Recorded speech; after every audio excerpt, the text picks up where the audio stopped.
Les bruits de ma ville est un podcast qui traite des sujets dont l'objectif est de nous éclairer sur l'impact de l'Évangile dans le monde. À travers nos partages, nous désirons toucher et fortifier nos auditeurs au moyen de conversations sur des expériences vécues, entre autres, afin de mieux connaître et servir Dieu. Préparez-vous à être illuminés et à entendre le raisonnement des merveilles de Dieu. Bonjour à tous, contente d'être avec vous encore une fois pour un autre épisode des bruits de ma vie. Donc, cette semaine, j'ai été bien accompagnée. Mon invitée est une femme. Elle vient du Burundi, a aussi vécu au Kenya et ensuite a été relocalisée au Canada. Elle est ici maintenant, mais au travers de son témoignage, elle nous parlera de la guerre, des coups d'État et aussi des troubles qu'elle a eus à cause des événements qui se sont passés dans son pays. Mais avec Dieu, nous savons que les choses ne s'arrêtent pas là. Elle va nous parler de comment Dieu a brisé les chaînes de la peur et l'a ensuite amené à aussi grandir dans sa foi. Elle va nous parler de l'identité, des limitations et de aussi une situation qu'elle a vécue au travers lequel Dieu l'a supportée, Dieu l'a changée, Dieu l'a guérie et elle est maintenant la femme qu'elle est aujourd'hui. Au travers de ce témoignage, vous allez être touchés, vous allez être bénis, mais vous allez aussi comprendre que la vie est faite de haut et de bas, mais avec Dieu, vous êtes toujours bien accompagné et il est là et veille sur vous. Mon invité cette semaine est Sarah Nyengi Robles. Donc, bonne écoute et à bientôt, la famille. Soyez bénis.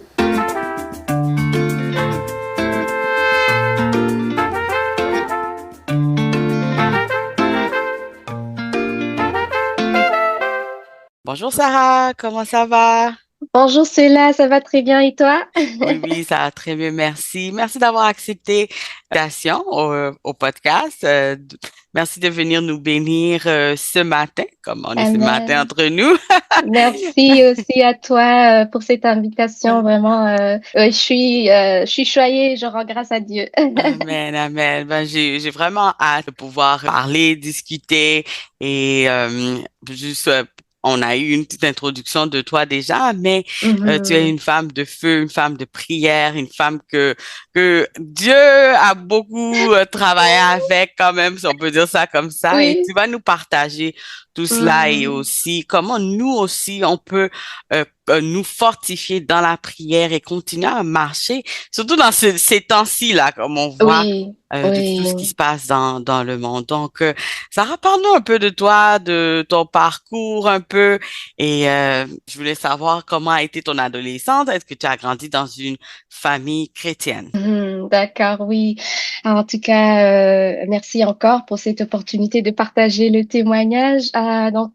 C'est ça mon parcours.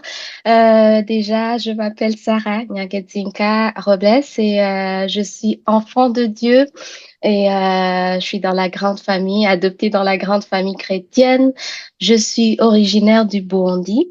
C'est un pays francophone de l'Afrique de l'Est et j'y ai passé mes premières années. Ma famille a ensuite déménagé au Kenya. C'est un pays anglophone, mais toujours dans l'Afrique de l'Est, où j'ai terminé mes études collégiales avant de venir ici au Canada. Donc, cela fait 20 ans que j'ai quitté mon pays natal, le Burundi, et disons 16 ans que je suis ici au Canada.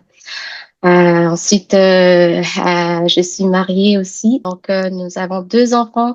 C'est une famille recomposée et nous vivons dans la province du Québec. Donc, le Burundi, ah, ça, j'aime bien ce pays. Oui, je sais que tu as déjà accueilli des gens qui viennent du Oui, Burundi. c'est ça exactement.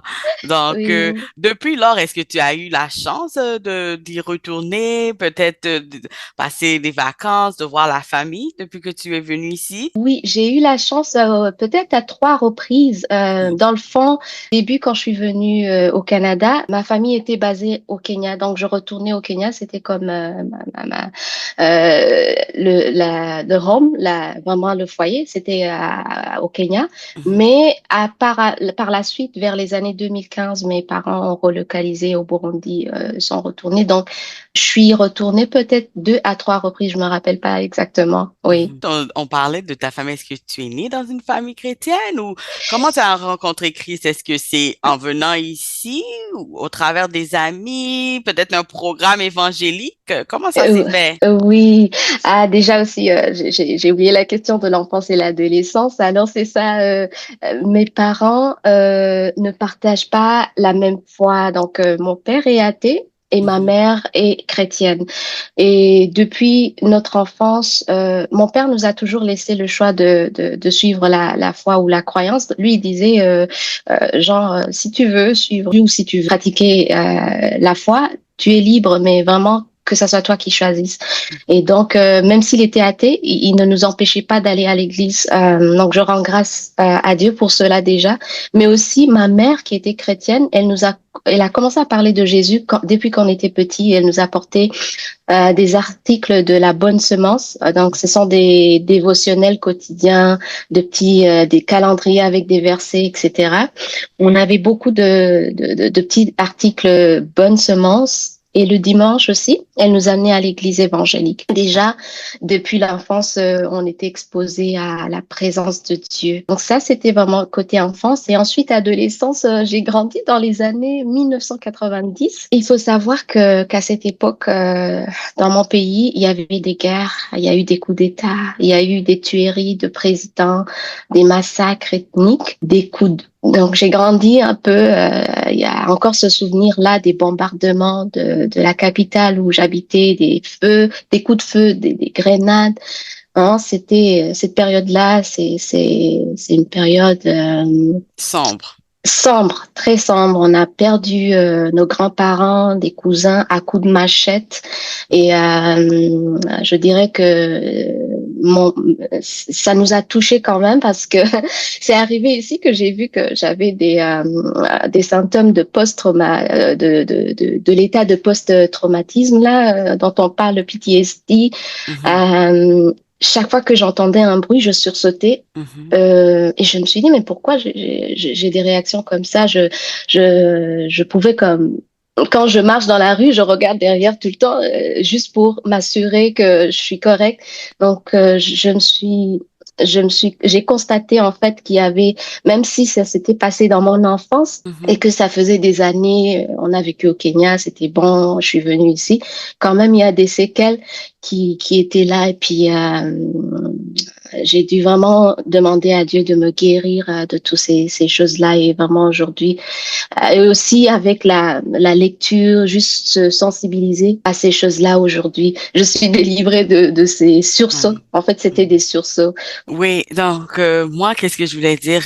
Cette partie-là m'a vraiment touchée parce que quand tu regardes tout ce qui se passe dans le monde, donc c'est quelque chose. Il y a beaucoup de monde qui vit ça, surtout avec les Oui. guerres, les différentes choses qui se passent aussi dans le monde. Il y a des gens aussi qui ont eu on va dire le PTSD et tout ça. Donc Mhm. c'est quelque chose de que je peux dire qui est assez commun maintenant, Mhm. même si les gens n'ont pas vécu la guerre, mais d'autres choses, comme si, par exemple, quelqu'un, un cambriolage ou quelqu'un rentre dans ta maison, tu vois, qu'est-ce que je veux Mhm. dire, ça laisse des choses, mais comme tu as dit, tu as demandé au Seigneur de te guérir de tout ça. Donc, Mhm. on sait que Mhm. Dieu guérit. On sait que Dieu Oui. guérit. Oh, il y a personne qui est, comment on dit, des cas finis, tu vois. Donc, Oui. Dieu est un Dieu qui restaure. Donc, au Mhm. travers de ton témoignage, on voit ça aussi. Après ça, mais comment s'est fait le cheminement? Est-ce que une fois que tu es arrivé ici, est-ce que tu t'es connecté à une église ou pendant que tu étais au Kenya, vous vous êtes connecté à une église avant de venir ici? Oui, déjà, comme je t'ai dit avant de faire le cheminement, il y a un moment où j'ai pris une décision. Mais avant ce moment-là, je me rappelle une petite anecdote, c'est que j'avais environ 13 ans. un jour, je me suis réveillée et tout de suite, je me suis demandé pourquoi je suis sur la terre. En fait, j'ai senti une urgence de trouver un sens à la vie. J'imagine avec tout ce que je voyais dans les images, tout ça, c'est pas les séquelles, tout ça de la guerre. Je me suis dit, mais pourquoi on est sur la terre finalement? Est-ce que c'est pour souffrir, tout ça? En tout cas, il y a une urgence qui était dans mon cœur. Et mes yeux se sont dirigés sur le calendrier La Bonne Semence sur le mur que ma mère, elle mettait des calendriers dans chaque chambre. Et sur le calendrier, elle avait le verset Jean 14, 6 qui dit, Jésus lui dit, je suis le chemin, la vérité et la vie. Nul ne vient au Père que par moi. Et tout de suite, après que je me suis posé cette question au réveil, une voix à l'intérieur de moi me dit, la réponse à ta question se trouve dans ce verset. Donc déjà, c'était comme un petit réveil déjà que Jésus était en train de me chercher aussi, mais moi aussi, c'était comme je cherchais le sens à la vie et Jésus m'a répondu. Et donc, on a continué d'aller à l'église, tout ça, mais à un certain moment, en 2003, je me rappelle, comme je me suis approchée d'un des leaders des jeunes, de la jeunesse, c'était vraiment de la jeunesse à cette église-là. Je lui ai dit, mais pourquoi? Parce que dans cette église, pour prendre la Sainte Seine, il fallait vraiment comme t'assurer du salut avant. Donc, il disait, ceux qui n'ont pas connu Jésus-Christ, tout ça, il disait, nous vous prions, en tout cas, il le faisait de façon vraiment à ce que tu saches que la Sainte Seine, c'est pour ceux qui connaissent Jésus-Christ. Donc, je me suis approchée d'un des leaders, je lui ai demandé, mais pourquoi il y a des gens qui ne prennent pas tout ça? Et il a dit, est-ce que tu as déjà en tout cas, tu as déjà accepté dans ton cœur Jésus? J'ai dit, je viens à l'église, nanana, nanana. Il dit, non, mais c'est vraiment une décision personnelle, tout ça. Et donc, en juin 2003, j'ai pris cette décision personnelle de suivre Jésus-Christ et 3 mois plus tard, je me suis fait baptiser. C'était dans un lac. C'était pas dans une piscine. Mais je t'assure, j'ai senti cette touche du Saint-Esprit qui est venue sur moi. Et déjà, il a commencé cette œuvre de guérir avec tout ce que je voyais. J'ai senti vraiment cette paix. Peu importe ce qu'on entendait, les bombardements, tout ça, j'ai commencé vraiment à sentir cette paix en Christ qui dépasse les circonstances dans lesquelles on peut se trouver. Et c'était le réveil vraiment cette année-là, 2003-2004. C'était le réveil à la maison. Pour la première fois, nous avons fréquenté la même église. Donc ma mère, ma petite sœur, mon frère, nous avons fréquenté la même église. C'est déjà bon, ça apporte l'unité dans la famille. En tout cas, quand on est encore petit. Et ma mère et ma petite sœur se sont fait baptiser. Et j'ai également reçu le baptême du Saint-Esprit avec parler en langue. Et donc, c'est comme ça que je suis venue à Christ. C'était vraiment au Burundi. Mais ensuite, le cheminement avec les relocalisations, j'ai parlé du Kenya et du Canada. Au Kenya, on a eu donc c'est un pays anglophone. On a pris un peu de temps pour chercher une église et déjà s'adapter au fait que la prédication était en anglais. Et je dirais que l'élan de réveil ne s'est pas maintenu. C'est-à-dire les cellules de prière qu'on avait au Burundi, la lecture de la Bible moi-même. C'est comme si je me suis relâchée le parler en langue parce que dans l'église où on était au Kenya, c'était pas très, tu sais, il y a des églises qui ne pratiquent pas cela. Et 3 ans après, je suis venue au Canada. Donc, quand je suis venue au Canada, il y avait au campus un petit groupe de prière les vendredis soirs pour les étudiants. Et je dirais que c'est Dieu vraiment qui a mis ce groupe sur mon chemin, qui a vraiment planifié le tout, parce que on se retrouvait ensemble de partout. Il y avait des gens des étudiants de partout. Et tout ce dont on voulait, parce que c'était dans une ville, et puis la plupart de nous, on parlait français, en tout cas, parce que c'était à Moncton, on parle français, oui, oui. On parle français à Moncton, mais c'est une ville anglophone, c'est une ville anglophone. Donc, on avait du mal à trouver tout de suite, arrivant sur le territoire, une église francophone, mais sur le campus, il y avait déjà ce petit groupe de prière où les vendredis soirs, on partageait la parole avec des repas partage, des témoignages et des prières. Et vraiment, ça m'a soutenue, c'est venu me fortifier dans ma marche et me relever. Oui, tout toutefois, pendant mes études universitaires, je me suis trouvée à être influencée, je dirais, Mhm, mhm, par le mode de vie des amis autour de moi. J'ai commencé à sortir dans les boîtes de nuit et mhm, j'ai commencé à boire et tout ça, mais ça n'a pas duré. Toute cette mhm, période de rétrograde n'a pas duré parce que chaque fois que je faisais ces jeux, je me sentais pas à ma place. mhm, Je me rappelle une fois, je suis entrée dans une boîte de nuit et tout de suite, j'ai regardé, j'ai vu, mais qu'est-ce que ces gens sont en train de faire?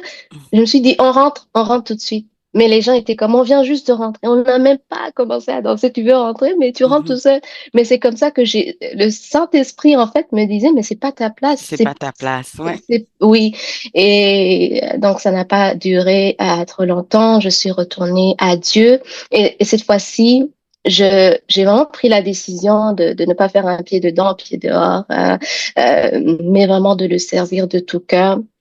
Et jusqu'à date, c'est ma quête, vraiment de le ressembler, de le manifester dans mon époque. Oui, c'est ça. C'est bien. Ben, j'aime beaucoup le sujet de sur le campus, des groupes de Oui, prière sur le campus. Donc, moi aussi, oui. j'ai vécu ça. C'est là aussi que j'ai rencontré d'autres amis. Je suis encore amie Mhm, avec une d'entre elles. Nous, mhm, c'était au campus à Ottawa. Il y mhm. avait qu'est-ce qu'on appelait Campus Prayer. Donc, Oh, c'était des jeunes de toutes sortes d'églises et tout ça qui se mhm, mettaient ensemble.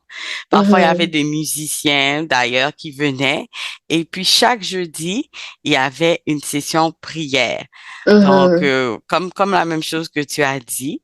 Et puis, je me mhm, rappelle que moi-même, je connaissais même pas Campus Prayer. C'est une amie à moi qui n'est pas mhm, chrétienne qui m'a dit, mhm, ah, il y a des gens qui m'ont invité à un truc de prière, comme elle savait que j'étais chrétienne. Elle m'a dit, ils m'ont invité à un truc de prière, tu sais. Elle m'a dit, mhm, ah, je leur ai dit que je vais venir. Est-ce que tu peux venir avec moi? J'ai dit, OK, je vais voir si j'ai pas classe, tu vois.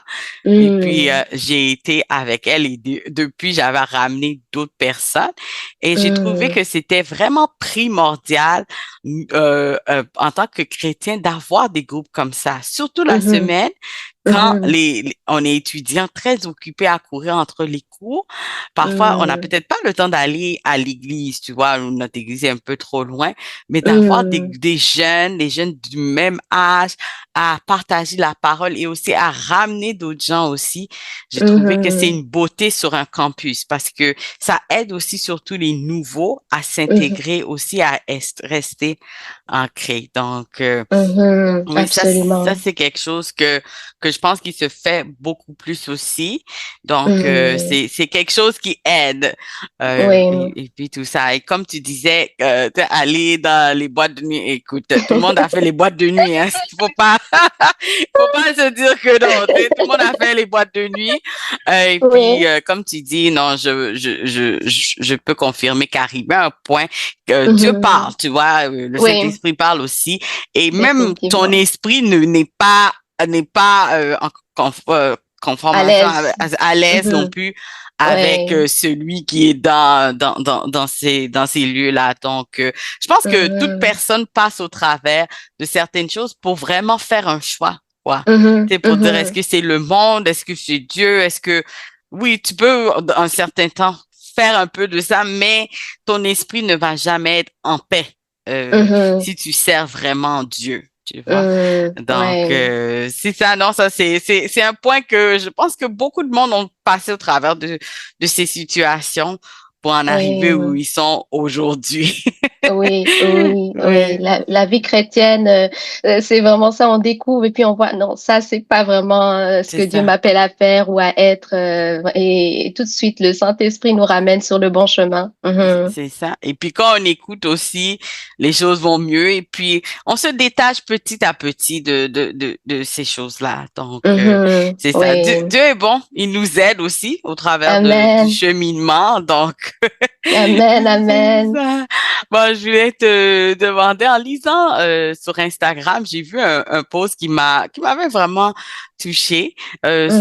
Le titre c'était Vêtements de louange. Peux-tu nous en dire un peu plus? Oui, en fait, j'avais écrit juste avec l'image, j'ai dit, les circonstances de la vie peuvent s'apaisantir sur nous comme un lourd manteau un manteau de honte, de culpabilité, de désespoir. La bonne nouvelle est que Jésus s'est chargé de notre honte, de nos péchés à la croix afin de nous donner sa liberté. Laissons tout fardeau ou péché, revêtons-nous du manteau de louange, d'amour, de grâce, de paix, de guérison quotidiennement. Vraiment, c'est venu, en fait, il y a une douzaine d'années de cela. J'ai été dans une relation maritale et avec un chrétien, mais pour plusieurs raisons, notamment l'ignorance, l'immaturité, les aventures extra-conjugales par l'autre personne. Et je parle l'ignorance des deux côtés, c'est pas Mhm. l'immaturité de mon côté aussi. Et la relation s'est soldée par un divorce. Alors, alors que je traversais cette vallée de pleurs, de tristesse, de rejet, d'incompréhension, c'est vraiment, c'est même difficile de l'expliquer. Tu sais, il y a des choses quand tu passes à travers, Mhm. c'est toutes sortes d'émotions, les gens qui t'appellent, les gens qui viennent voir juste pour, tu sais, déjà tu es en train de saigner, tu es en train de Oui, passer oui. à travers une période, mais il y a quelqu'un quand même qui vient avec un couteau pour enfoncer dans la plaie et ensuite, oh, tu sais ce que j'ai entendu? Ah, apparemment c'est ça. Oh, est-ce que c'est... Et vraiment, c'était vraiment une période douloureuse, je Mhm. t'assure. C'était une souffrance dans le cœur. En fait, à l'extérieur, on peut continuer peut-être de fonctionner, mais à l'intérieur, c'est vraiment en mille morceaux. C'est un saignement, c'est une hémorragie. Et pendant cette période-là, il y a je sentais comme, c'était comme si je combattais vraiment à l'intérieur de moi. Et à un certain moment, je disais, Seigneur, une journée à la fois, s'il te plaît, Seigneur, donne-moi la force pour sortir du lit, aller au travail et retourner à la maison, juste comme pendant, je crois, un bon 3 mois, je ne voulais voir personne. Mhm. Mhm. Personne à la maison, parce qu'il y a des gens qui ont commencé au début à venir pour chercher.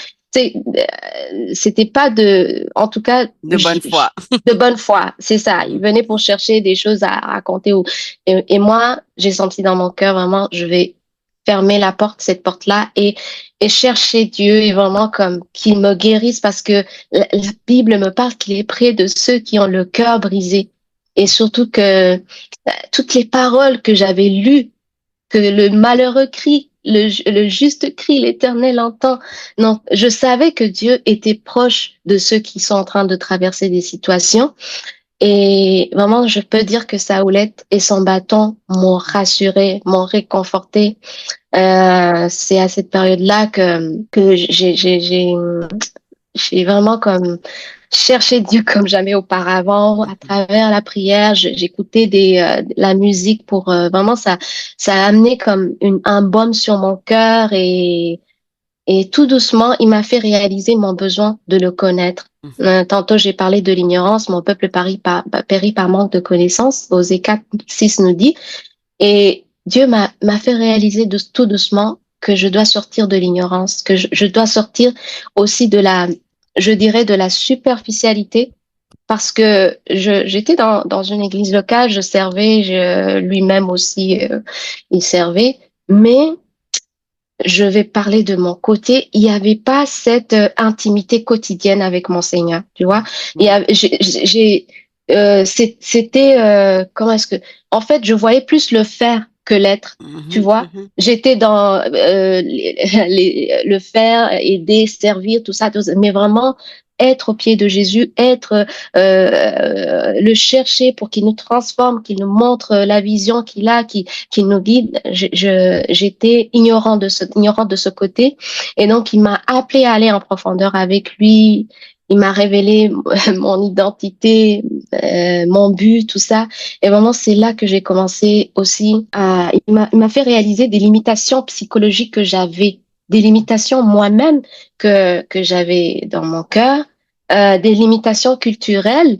Tu sais, il y a des choses culturelles, on se dit, oui, c'est ma culture, mais quand tu regardes avec les principes du royaume, ça ne s'aligne pas. Donc, c'est des limitations religieuses aussi. Par exemple, il y a des gens qui croient que les femmes ne peuvent pas aller devant parce que j'étais interprète, je dirais que j'étais déjà dans le service. Donc, Mais j'avais des limitations moi-même il y a des choses que je peux pas accomplir.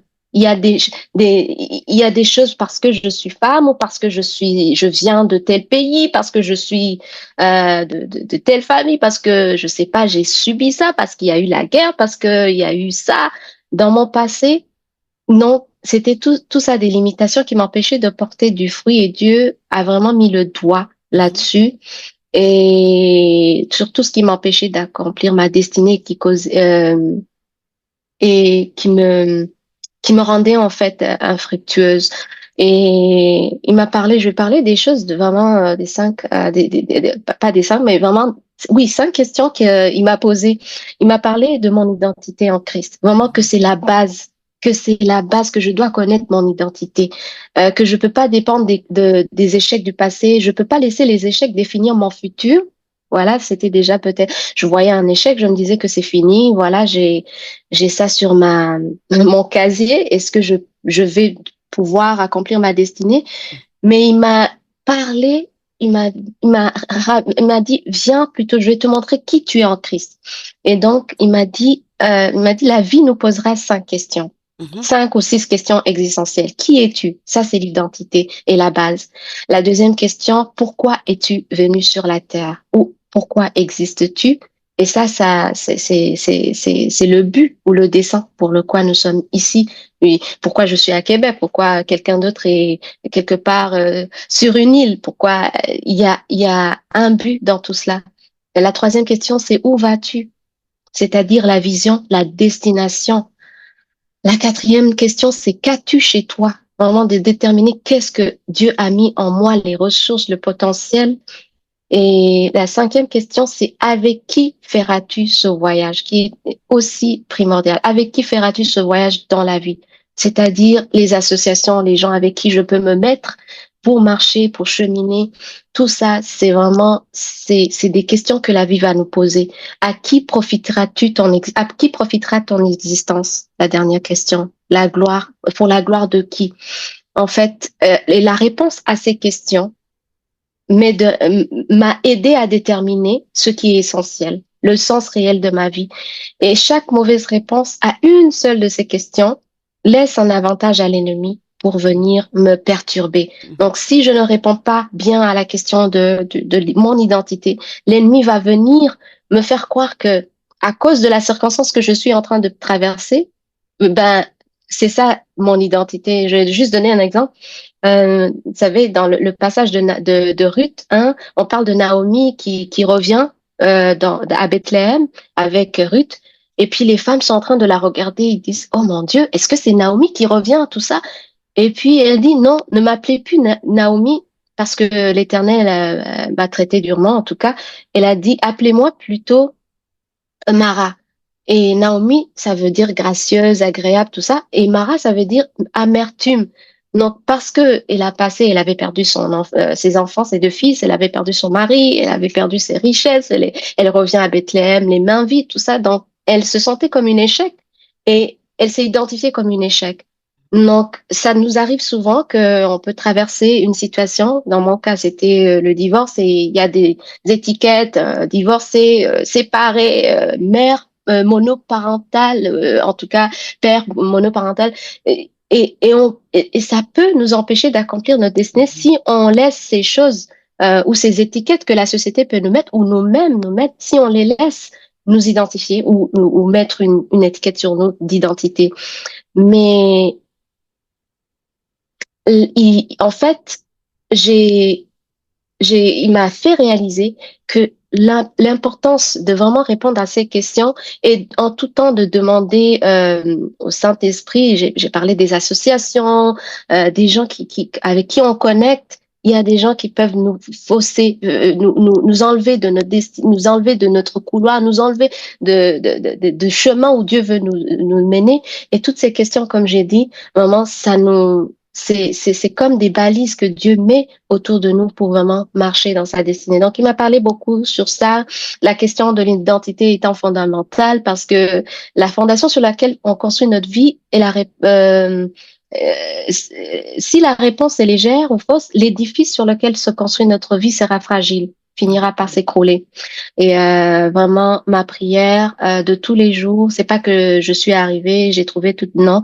Vraiment, je continue de prier tous les jours, que les écailles tombent de mes yeux, que Dieu illumine mes yeux pour que je puisse vraiment, en tout temps, me rappeler de qui je suis, peu importe la saison dans laquelle je suis, ça ne m'identifie, mon identité est seulement en Christ. Mm. Et donc, c'est ça que je peux dire vraiment que l'Esprit Saint m'a beaucoup aidé pendant cette période-là, celui-là, à guérir les Bien sûr. blessures. Mhm. C'était une grosse blessure et il n'y a pas de très grande blessure que Dieu ne peut pas guérir. Il est venu à l'intérieur, avec les frères et les sœurs aussi, en étant vulnérable aussi, cela vraiment. C'est quand on a besoin d'aide à vraiment lever la main, j'ai besoin d'aide vraiment à cet endroit-là. J'ai mal, j'ai besoin d'aide, bien sûr. Dieu va nous diriger vers les bonnes personnes Bonne pour personne. Mhm. oui, obtenir la guérison, oui. Qu'est-ce que tu dirais à une personne, par exemple, que son ami ou un ami traverse une situation comme ça?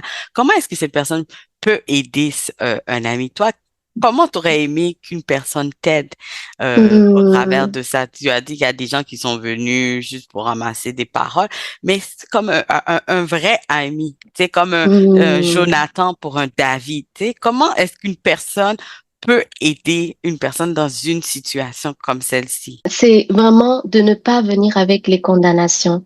Je regarde les trois amis de Job. Tout ce qu'ils étaient là en train de faire, c'est de lui dire, en fait, ça t'arrive parce que tu as fait ça. Oh, peut-être c'est parce que ça. Oh, non, non, non. Mais les gens font la même chose quand on traverse des moments difficiles, mais c'est pas le moment, c'est pas vraiment la place d'amener des condamnations, des jugements, mais d'être là. J'ai une amie, tout ce qu'elle faisait, et vraiment, j'ai aimé ça, c'est de dire, je viens, je vais passer. Et on parlait de rien. On priait seulement, même en langue, c'est tout.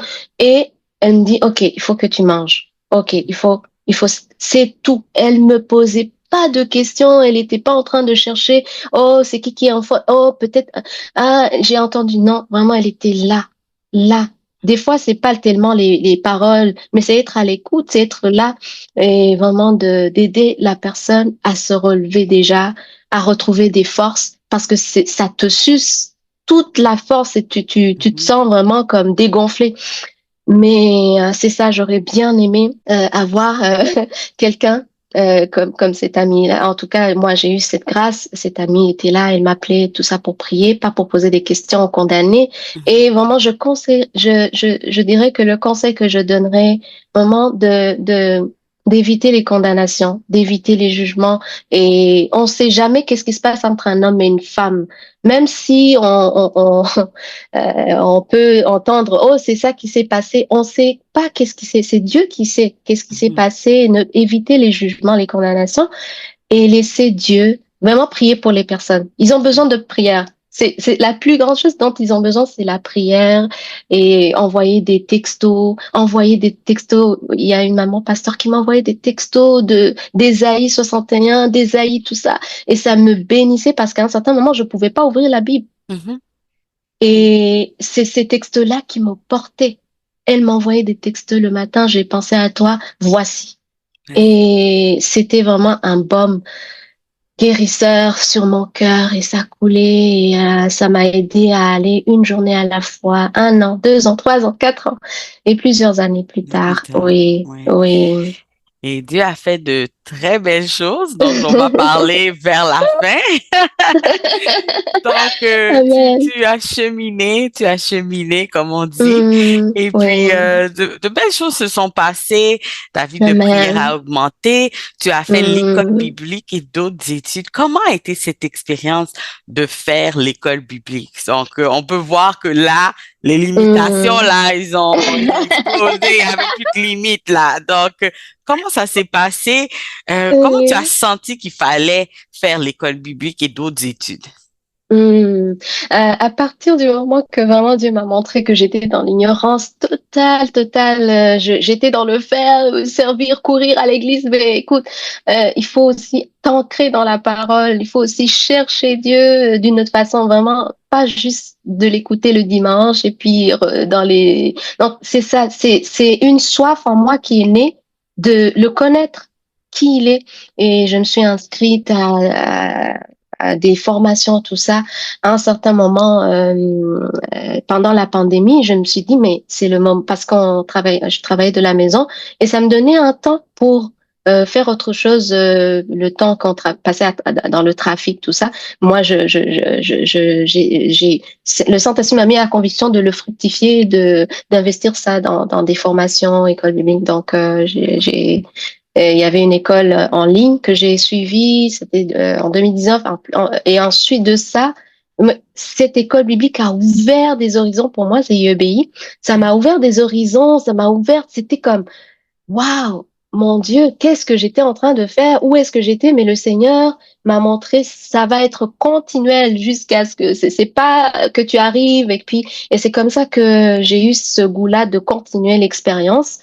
Et vraiment, en 2021, j'ai aussi suivi une autre école biblique et cette fois-ci, c'était dans une autre ville, c'était à Toronto, et ça demandait aussi que je me déplace en plus c'était pas en ligne, c'est en plus de payer des frais, de tout ça. Donc il y avait un coût, Un il y avait sacrifice. un sacrifice que je devais faire, et donc la question m'a été posée à moi, et je devais faire le choix. Est-ce que je continue ou pas? Mais cela, je peux te dire que une fois que j'ai dit Seigneur, je sais pas où ce que comment je vais y arriver parce que une fois les 2 semaines, je devais me rendre à Toronto et revenir pour continuer dans mes responsabilités. Et, et je savais pas comment j'allais le faire, qui allait m'héberger là-bas, comment est-ce que ça allait. J'ai jamais conduit à Toronto, j'étais comme, ah, Seigneur, ok, mais tout cela, j'ai dit, Seigneur, j'accepte, montre-moi la voie. Et il a fait venir des gens sur mon chemin dès que tout simplement j'ai commencé à me mettre en marche. Des fois, on attend que la provision vienne et que tout soit aligné pour obéir. Mais Dieu demande vraiment que nous obéissons à son instruction, s'il t'a donné l'instruction. Et une fois que tu es en train de marcher, ouf, tu reçois les provisions, tu reçois des gens qui, ah, ok. Et il y a cette dame-là qui habite, je l'ai même connue à travers une amie et à travers une circonstance, vraiment. C'était pas une amie. Et cette dame-là est partie du début jusqu'à la fin de mon cours. Donc, c'était des mois, environ 9 mois. Elle est partie dans son pays natal, j'ai oublié c'est où, c'est dans le sud. Et elle m'a laissé la clé de son appartement. C'était un condo à Toronto, très joli condo comme à l'hôtel. Et elle m'a dit, juste avise-moi quand tu vas aller là-bas, je vais aviser les sécurités là-bas que tu vas. Et tout au long de mon voyage, je pouvais dormir à Toronto et revenir le matin si je le voulais. Ouais. Donc, Dieu a pourvu. Il a vraiment, en fait, les retombées sont plus grandes que l'investissement en temps et en énergie, tout ça. Et ça a été une belle expérience, surtout de sortir de l'ignorance. On apprend sur des gens qui ont lu la Bible des millions de fois, qui connaissent les choses et on s'assoit. Il y a une grâce et un rayonnement qui sort de la parole et qui vient se poser sur nous, les étudiants, étant exposés aux enseignements bibliques des heures pendant la journée. Et c'était vraiment, je rends grâce à Dieu pour cette expérience, oui. Expérience. Donc, Dieu a vu que tu as fait le pas de foi et il a tout arrangé pour toi. Oui, Oui, oui, c'est ouais, ça. oui. En faisant le pas de foi, ben, tu as avancé et puis lui, il a juste continué. Donc, Oui, c'est vraiment un témoignage vivant parce que pour ceux qui connaissent pas Toronto, c'est quand même une grosse ville et c'est oui. quand même très coûteux. Donc, pour pouvoir avoir Mhm, quelqu'un comme ça, comme mhm, on dit, c'est vraiment le doigt de Dieu. C'est vraiment le mhm, doigt de Dieu. mhm, Donc, mhm, pendant tous ces cours, tu as pu vers la fin aller en mission au Mexique. Qu'est-ce qui est ressorti de ce mhm. voyage? Euh, je sais que pendant que tu étudiais, tu as rencontré d'autres gens, d'autres gens qui prenaient le programme aussi. Donc, vous êtes allé au Mhm. Mexique. Qu'est-ce qui est ressorti de ce voyage? Oui, en tout cas, tout ce que je peux dire, c'est waouh, Seigneur, c'était merveilleux. Le voyage s'est fait à Querétaro. À Querétaro, c'est 2 heures, environ 2 heures de Ciudad de Mexico, qui est la capitale de Mexique. Donc, Déjà, cette expérience avec les camarades de classe et aussi les professeurs, nos professeurs, les directeurs de l'école de l'école biblique sont venus avec nous. Ça nous a unis. Tu sais, des fois, quand Mhm. les professeurs, entre professeurs et camarades, en tout cas nos camarades, il n'y a pas beaucoup de relations à part enseigner, tout ça. Mais quand ils sont là, on a été si proches qu'on s'est senti comme les disciples de Jésus De Jésus. qui partent dans une certaine ville et là, arriver là-bas, euh, c'était une autre dynamique. Euh, je- Parce qu'à Toronto, on vient, on est dans la classe toute la journée et on repart chacun dans son côté. Mais là, pendant 7 jours, 8 jours, je crois, oui, et tout le temps, du début jusqu'à la fin de la journée, on est ensemble, on mange ensemble le matin, on sort de l'hôtel au même moment. Il y a personne qui dit oh non, non, non, moi j'ai trop faim, il faut que j'y aille. Non, on s'attend et on partage tous les repas, le repas du matin, du midi et du soir.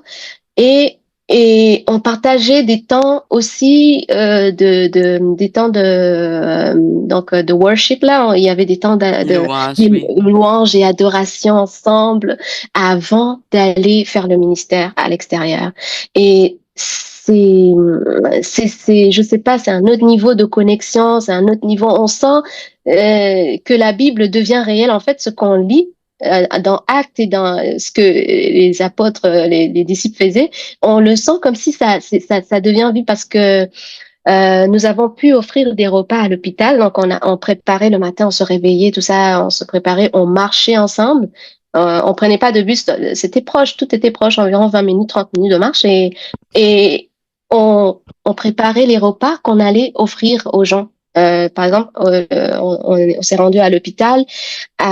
Là, on nous a pas permis d'entrer à l'hôpital, mais nous, on s'est dit, on va rester à la sortie de l'hôpital. Il y avait tellement de gens et puis tu vois des gens qui sortent avec des visages, peut-être ils ont reçu des diagnostics, on n'a pas pu, tout ça. Mais le Saint-Esprit nous dirigeait vers des gens ou les gens venaient vers nous parce on distribuait de la nourriture, tout ça. Et on priait sur chaque personne et vraiment, parole de sagesse venait. Il y a des gens qui, qui pleuraient, ils étaient touchés par Dieu. Et, et de voir cela, au Mexique, je me suis dit, mais oui, c'est possible aussi dans la vie de tous les jours de voir ça là où je suis au Canada. C'est possible. Donc, et aussi des activités. On a organisé une activité d'évangélisation dans une région éloignée, dans les montagnes. On a fait du porte-à-porte pour inviter des familles. On a fait des jeux pour les enfants. Et à la fin, il y a un message de salut qu'on a donné à un de mes camarades de classe et il y a beaucoup d'enfants qui ont levé la main et ils ont reçu Christ. Et vraiment, tout au long, c'est que chaque jour, il y avait un programme, que ce soit l'hôpital, que ce soit aller toucher des gens dans la région éloignée, dans les montagnes, toucher des gens dans un marché. Il y avait un marché d'habits. Un samedi soir, on est allé évangéliser dans un marché, puis des paroles de sagesse sortaient comme ça, des paroles de connaissance. Et en fait, le Saint-Esprit attend que, ce que j'ai compris, il attend que nous ouvrons la bouche et nous nous déployons, nous allons dans la place. Et lui, il va donner, il va commencer à guérir les gens, il va commencer juste, il attend qu'on se disponible, qu'on fait, on se mette en marche. Donc, j'ai été vraiment, au final, j'ai été bénie, bénie. En fait, on y va on pense que nous allons toucher des gens, mais c'est nous qui sommes touchés aussi et transformés. Donc, je me vois comme en mission chaque jour. Quand je me réveille, je me dis, c'est pas juste Mexique Querétaro, mais ça continue chaque jour dans mon entourage pour manifester Christ et partager la bonne nouvelle a été démystifié et simplifié pour moi après la mission. Oui. Après la mission. Ça a vraiment été ça a vraiment été une belle expérience pour pouvoir continuer l'œuvre ici. Oui, Donc, oui. oui, c'est ça. Il y a des choses qu'on fait dans la vie qui ressortent aussi des choses en nous. Donc, je suis sûre que Mhm. Sarah avant et Sarah après, c'est que de différents. Donc, tes Oui. limitations, vraiment, ils ont pris le Mhm. bord là. Donc, Oui. vraiment, tu Oui. rentrais dans ta destinée, si on peut dire ça avec Oui. plus comment on dit, de knowledge, plus de, comment on dit, d'apprentissage Mhm. et tout ça, et Oui. l'expérience sur le terrain aussi, Mhm. Mhm. c'est wow, comme on peut dire. Oui. Oui. Donc, Ah. après ça, tu as gradué, donc la vie a continué. Donc, je sais que tu as le cœur pour les femmes. Qu'aimerais-tu voir pour elles? Qu'aimerais-tu voir pour les femmes après ton Mhm. expérience, les expériences aussi au travers de l'école biblique? Qu'est-ce que tu aimerais voir pour les femmes? Mhm. Oh, vraiment, c'est toujours la question de l'identité qui revient vraiment quand je pense aux femmes, à nous. On traverse des saisons, on traverse des choses et ce que l'ennemi va attaquer le plus, c'est notre identité. Tu sais, il y a des femmes aujourd'hui qui, ah, je suis pas mariée, j'ai pas été à l'école, je parle pas anglais, je peux pas. Donc, il y a toujours ces choses-là qu'on pense qu'ils nous limitent, mais c'est des limitations. Et vraiment, quand on est dans la parole et qu'on découvre notre identité en Christ, qu'il n'y a pas de limite, il n'y a pas en fait de limite parce que notre Dieu est illimité. Et moi, ma prière de tous les jours, c'est que euh, justement nous les femmes, on puisse marcher dans notre identité et ne pas conjuguer l'amour de Dieu selon les circonstances et les épreuves qu'on peut traverser. L'amour de Dieu est là et l'identité en Christ est là, peu importe les adversités qu'on peut traverser, les épreuves, les saisons. Et la deuxième chose, c'est vraiment, j'aimerais voir, donc c'est l'identité et les femmes vraiment persévérantes dans la foi, combatives, qui ne se laissent pas faire, qui ne jettent pas l'éponge à cause de toutes ces, tu sais, on est dans ce monde, il y a tellement de choses qui se passent, mais vraiment le combat de la foi, de garder notre cœur pur malgré les choses qui se passent à l'extérieur, vraiment qu'à l'intérieur, on garde notre cœur pur. Des femmes illimitées. Je déclare vraiment que on va y arriver par la grâce de Dieu, doter tous ces limites-là, qu'on soit des femmes résilientes. Amen, c'est ça. Mhm. Super, Mhm. super, super. J'aime vraiment ça. L'identité, c'est là que l'ennemi attaque toujours, Mhm. l'identité. Et parfois Mhm. même à un jeune âge déjà, tu vois. Oui, Donc, oui. nous savons que le Seigneur, une fois que Dieu rencontre quelqu'un et qui a un travail fait, c'est là aussi que le Seigneur aussi va toucher. Donc, Mhm. tout à l'heure, au début, tu nous avais dit que tu es marié, deux enfants, une belle Mhm. famille. Donc, Oui. on voit que Dieu n'a pas chômé. Non, non, ceux-là, il console les cœurs et il Amen. relève et il est dans le business encore de restaurer les Mhm, cœurs. Donc vraiment, que toute femme qui traverse des choses en ce moment sache que c'est mhm, pas permanent, ça va passer. Il y a une autre saison qui s'en mhm, vient. mhm. Oui, Et mhm. Dieu a ouvert une porte pour une autre saison.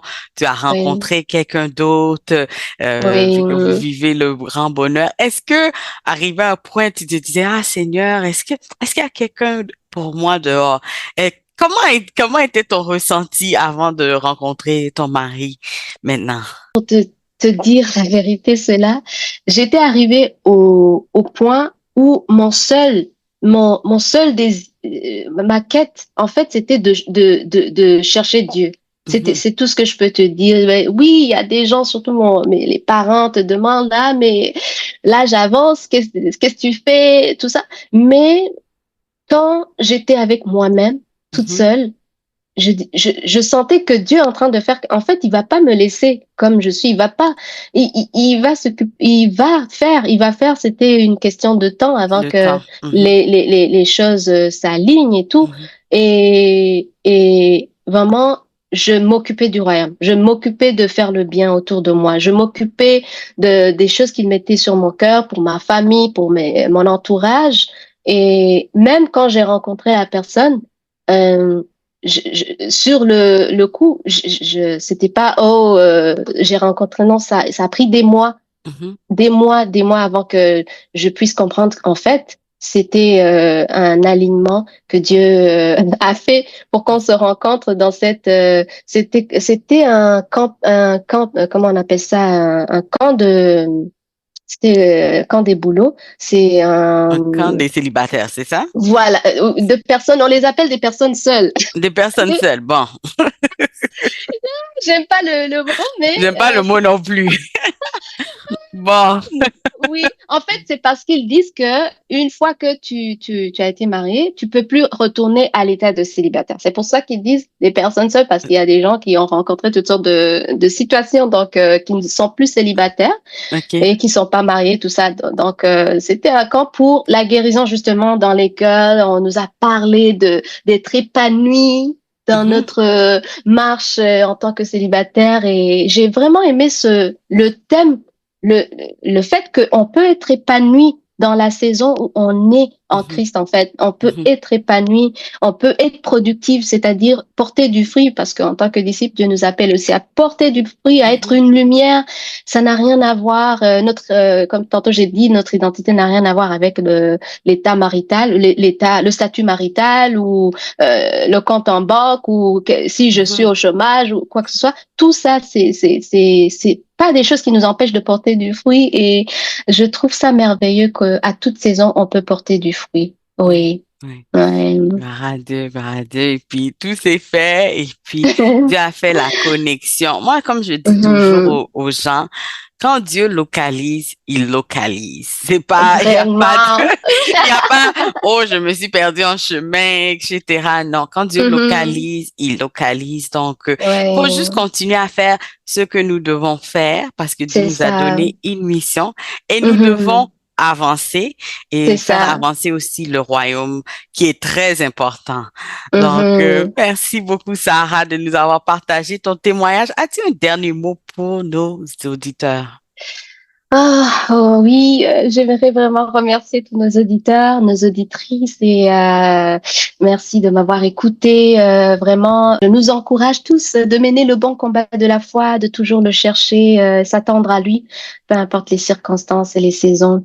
Et j'aimerais aussi prendre ce moment aussi, cela, pour te remercier pour ton invitation. Vraiment, tu es une lumière dans ta génération. Tu brilles, tu brilles. Je suis à Saint-Augustin, tu es à Ottawa, tu t'imagines? Oui, oui, oui. Des kilomètres et des kilomètres, et vraiment que Dieu te bénisse et tous les gens qui vont être touchés. Je prie, je rends grâce à Dieu aussi, Saint-Esprit, qui nous a donné cette opportunité de témoigner. Donc, c'est ça, vraiment. Bonne écoute, et merci de nous de faire briller Christ. Oui. Amen, amen. Et juste un petit truc, ben, peut-être que je te l'avais pas demandé avant, mais peut-être Mhm, tu peux prier contre les limitations. Je sens qu'il y a mhm, des auditeurs qui vont écouter ça, qui ont des limitations. Donc, mhm. si tu peux faire une courte prière, je t'accompagne aussi dans ça. D'accord. Amen. Seigneur, merci Seigneur pour ce témoignage, Seigneur, que tu as fait. Seigneur, tu as ôté les limitations et tu continues de le faire. Et je prie sur chaque auditeur, chaque auditrice qui est en train de voir les limitations, qui se dit, je ne peux pas accomplir ma destinée, je ne peux pas porter du fruit, je ne peux pas briller, je ne peux pas faire ça. Mais Seigneur, le mot impossible n'est pas dans ton vocabulaire. Et en ce moment, je prie pour que les forteresses tombent maintenant, les forteresses de limitation, tout ce qui est mauvais système de pensée. Seigneur, je prie en ce moment que l'aveuglement cesse, qu'il y ait une prise de conscience de tout le potentiel, des ressources que tu as mis à notre disposition pour accomplir la mission, et que toutes les limitations soient brisées maintenant, ôtées du chemin, et que, Seigneur, nous puissions accomplir notre destinée pleinement en Christ. Je prie aussi, Seigneur, que continuellement notre identité, Seigneur, que notre identité en Christ soit affermie dans notre cœur, et que tu nous rendes inébranlables au nom de Jésus. Amen. Amen. Merci beaucoup, Sarah. Et aux Oui. auditeurs, j'aimerais vous dire que vous êtes plus que vainqueurs. Vainqueur. Donc, ne lâchez pas. Dieu est avec Mhm. vous. Et puis, Mhm. Sarah, on se voit pour une prochaine fois. Merci Yes. beaucoup. Merci à toi, c'est là. À la prochaine.